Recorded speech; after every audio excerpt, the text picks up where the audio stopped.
Shalom saudara yang terkasih dalam Tuhan, kembali lagi dalam renungan tekad, temukan kebenaran Allah yang dahsyat. Mari saudara-saudara, kita bersatu di dalam doa. Tuhan yang penuh kasih, pada pagi hari ini kami datang menghadap-Mu dengan hati yang rindu akan firman-Mu. Tuhan, tenangkan pikiran kami, lembutkan hati kami, dan bukalah pengertian kami, agar kami dapat menerima apa yang ingin Engkau sampaikan melalui firman-Mu pada pagi hari ini. Pimpin waktu ini Tuhan, supaya berkenan di hadapan-Mu. Hanya di dalam nama Tuhan Yesus kami berdoa, amin. Renungan pada pagi hari ini terambil di dalam 1 Petrus 2 ayat yang ke-9 hingga ayat yang ke-10. Demikian bunyi firman Tuhan, tetapi kamulah bangsa yang terpilih, imamat yang rajani, bangsa yang kudus, umat kepunyaan Allah sendiri, supaya kamu memberitakan perbuatan-perbuatan yang besar dari Dia, yang telah memanggil kamu keluar dari kegelapan kepada terangnya yang ajaib. Kamu yang dahulu bukan umat Allah, tetapi yang sekarang telah menjadi umat-Nya, yang dulu tidak dikasihani, tetapi yang sekarang telah beroleh belas kasihan. Saudara-saudara, pernahkah kita sadar betapa kuatnya sebuah label di dalam seragam, dalam kartu identitas, atau bahkan centang biru di media sosial bisa mengubah cara seseorang diperlakukan, bahkan cara ia memandang dirinya sendiri. Seringkali banyak orang hidup sibuk mengumpulkan identitas diri dari profesi, dari peran, pencapaian, reputasi rohani mereka. Namun di balik itu semua, tetap ada kegelisahan yang sama, dengan berkata, apakah aku cukup?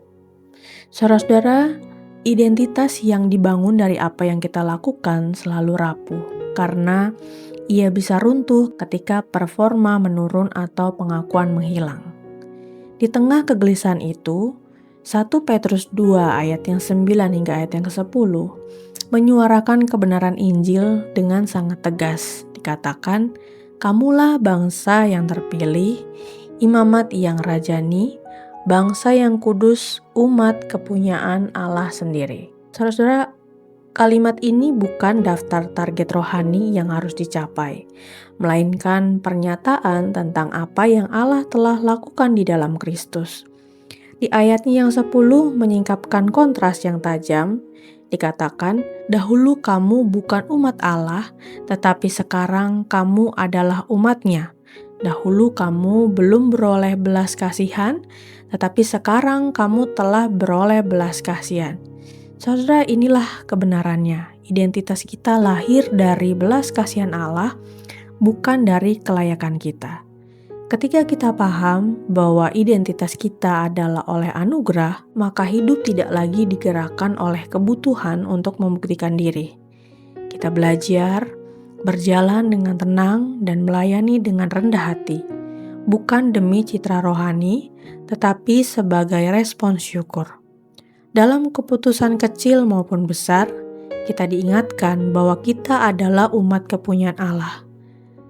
Hari ini, berhentilah sejenak dan izinkan kebenaran ini membentuk ulang cara kita memandang diri. Kita dipilih, kita dikasihi, dan dipanggil untuk memancarkan terangnya di tempat di mana Ia menempatkan kita. Mari kita tutup di dalam doa. Tuhan yang penuh kasih, kami bersyukur Tuhan, kami berterima kasih karena Engkau telah memanggil kami keluar dari kegelapan kepada terang-Mu yang ajaib. Tuhan, kami berterima kasih karena identitas kami ada di dalam kasih dan anugerah-Mu, bukan dari apa yang kami capai. Tuhan, tolong kami hidup dengan hati yang rendah, berjalan dengan tenang, dan setia memancarkan terang-Mu dimanapun Engkau menempatkan kami. Dan biarlah hidup kami menjadi ungkapan syukur atas kasih-Mu. Dalam nama Tuhan Yesus kami berdoa, amin. Saudara yang terkasih, jika saudara memiliki pokok-pokok doa yang dapat dibagikan kepada kami untuk kami doakan, saudara-saudara bisa mengisi pada link deskripsi dari tayangan ini atau men-scan barcode yang ada di tayangan ini. Kami akan mendukung di dalam doa untuk setiap pokok-pokok doa yang ada. Dan jika saudara-saudara diberkati melalui kebenaran firman Tuhan hari ini, silahkan bisa dibagikan tayangan ini kepada siapapun yang saudara rindu untuk mendengarkannya. Selamat melakukan firman Tuhan yang dahsyat. Tuhan Yesus memberkati. Tuhan Yesus